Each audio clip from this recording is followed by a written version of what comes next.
হাজাৰবাৰ ভাগৱত শুনাৰ পিছতো আমি মৰিবলৈ কিয় ভয় কৰিব লাগে? মই সেই কথাষাৰ মাত্ৰ সেইদিনা ভকতৰ মাজত কৈছিলোঁ যে মোৰো বোধহয় যাবৰ সময় হৈছে নেকি, ভগৱন্তই মোক ইংগিত দিছে নেকি, মই এনেকৈ ভাবিছোঁ।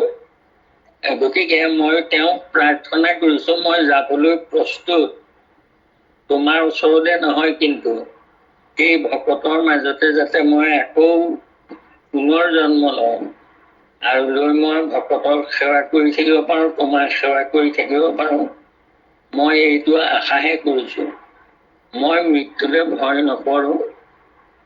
এই কথাষাৰ কোৱাৰ লগে লগে আমাৰ আই বাপসকলে তাৰমানে সকলোৱে এনেকুৱা প্ৰাৰ্থনা কৰিবলৈ লাগিলে, সকলোৱে যে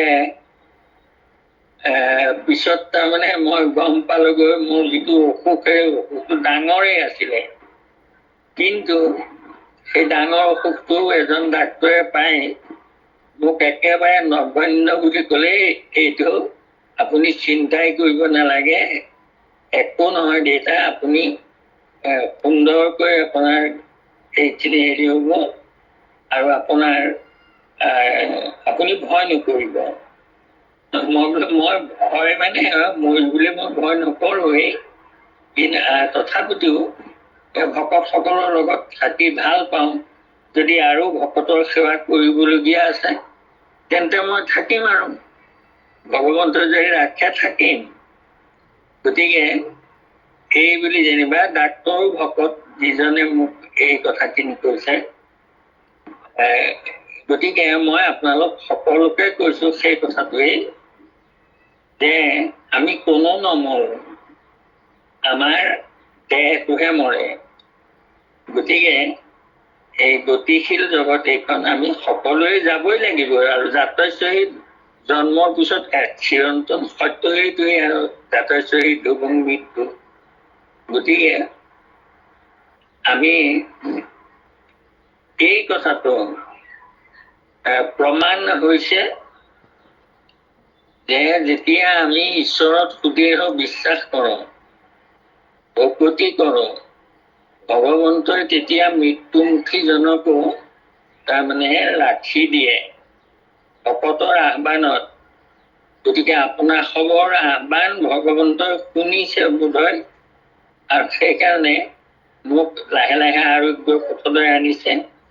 আৰু মই এই সুদৃঢ় বিশ্বাসটো বোধহয় আমাৰ প্ৰত্যেকৰ হৃদয়ত জগাই দিবৰ কাৰণেই এয়া ভগৱন্তই খেলাকে কৰিলে নেকি, এয়া যে ইয়াক লৈ পেলাই তাৰমানে এই সত্যটো মই প্ৰতিষ্ঠা কৰাই দিম যে মোক ভকতি কৰিলে কাৰো ভয় নাই।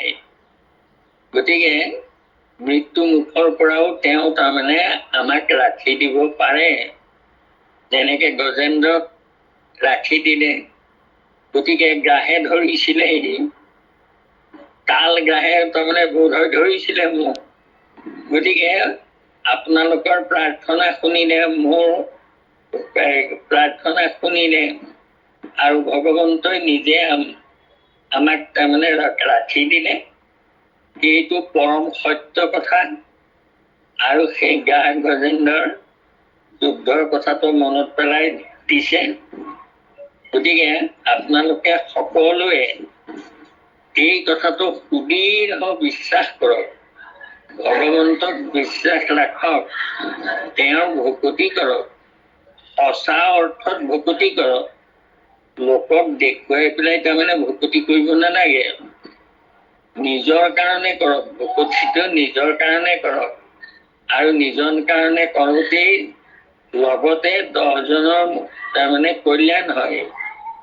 সেইকাৰণে মই সকলোকে সেৱাৰে জনাইছোঁ, যিহ হওক মোৰ এই কথাটোৱে তাৰমানে আমাক ভকতিৰ পন্থৰ আমাৰ বিশ্বাস, আমাৰ ঈশ্বৰৰ ওপৰত বিশ্বাস আমাক সুদৃঢ় কৰি দিলে। গতিকে আপোনাসকল সকলোৱে এই বিশ্বাসটো সুদৃঢ় মনত ৰাখিব।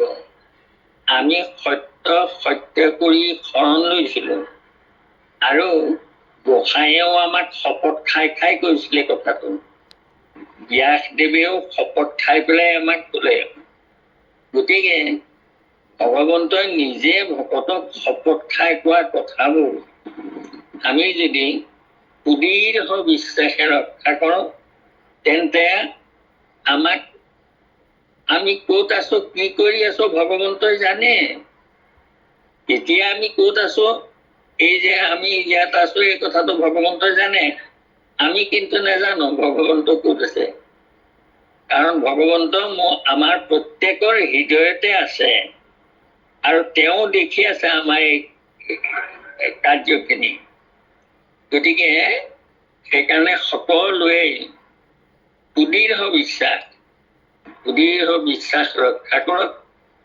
ভগৱন্তই সকলোকে কৰোণা কৰে, ভকতক কৰোণা কৰে বিশেষকৈ।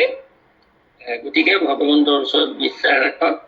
আৰু আমাৰ এই কাহিনীটোৱে তাৰমানে মোৰ এই যিটো অসুখৰ ভাওনাখন, সেইখনে আমাক সেই সুদৃঢ় বিশ্বাসটো আনি দিলে। মোৰ মনলৈও আনিছে, ময়ো বুজি পাইছো আৰু সুদৃঢ় হলো, আৰু আমাৰ ভকতসকলো নিশ্চয় সুদৃঢ় হৈছে।